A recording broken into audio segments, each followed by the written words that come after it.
Hello, this is Jane Goodall, and I'm speaking to you on July the 14th, World Chimpanzee Day. It was 62 years ago, in July the 14th, 1960, that I first stepped onto the shore of what is now Gombe National Park to start what has now become the longest uninterrupted study of wild chimpanzees. In those early days, no one knew anything about the behavior of chimps in the wild, so wasn't I lucky? Everything I saw and observed was new and exciting. The fact that chimpanzees make nests up in the trees at night, the fact that they use and make tools. At that time it was thought that only humans could do that.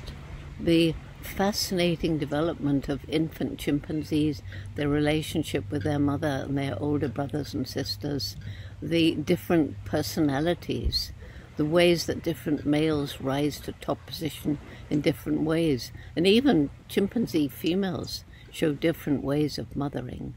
The long childhood, chimps have a lot to learn, just like human children. Today there's a number of other long-term studies in different parts of Africa, and we know that in different places chimpanzees have different cultures, behavior passed from one individual to another through observational learning. We know how adaptable they can be in different environments, and we're gradually gaining more and more information about our closest living relatives, more about their dark side. They can be violent and brutal, but more too about their gentle and loving and truly altruistic side. So many stories from so many places. 62 years ago, Gombe was part of the equatorial forest belt that stretched right across Africa, home to chimpanzees and so many groups of gorillas. Today, Gombe is an isolated island surrounded by bare hills where more people live than the land can support, too poor to buy food from elsewhere. And today, because of the logging, sometimes by commercial companies, but also by people living in poverty. It was when I flew over Gombe and saw these bare hills and realized that people were cutting down their trees in their desperation to survive, cutting down trees to make charcoal or timber for sale, or simply to make more land so that they could grow more food to feed their families. And so one of our efforts to protect chimpanzees and their habitats is to help the local people find ways of living without destroying the environment, to help them understand that protecting the environment isn't just for wildlife, it's for their own future, the value of the forest to their future. We've started roots and shoots groups in all the villages, 104 of them in chimp habitat in Tanzania, and helping girls to stay in school, knowing that all around the world, as women's education improves, family size tends to drop. And this Dakari program is in 6 other African countries.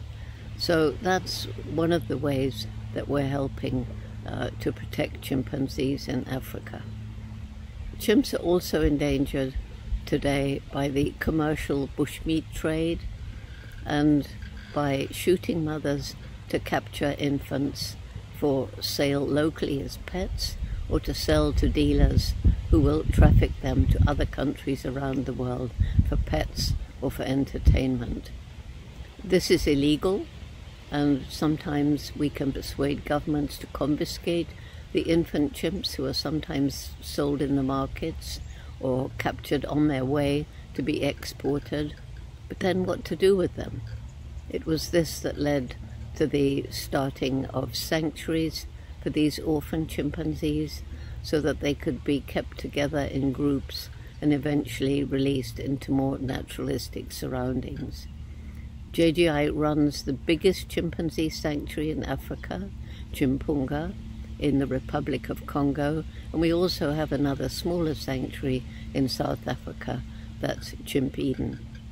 There are other chimpanzee sanctuaries in Africa created by other groups studying chimps, and also in other parts of the world there are sanctuaries for those chimps rescued from the entertainment business, or those chimpanzees who were kept as pets.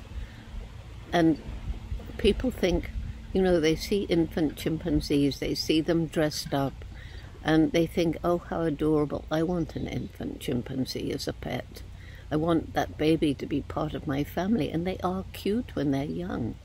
But they grow up, by the time they're 6, 7, 8, certainly by 8, they're much stronger than a human. They're not suitable pets. There are terrifying tales of pet chimps who've turned on their owners because they don't want to be pet chimps. They want to be wild and free. Something in them tells them that this is all wrong. And so creating sanctuaries where these poor individuals can be brought into social groups and gradually learn to socialize and have a more normal life. 62 years ago, chimpanzees in zoos were in terrible conditions, often one, sometimes two, in a bear cage with nothing to do.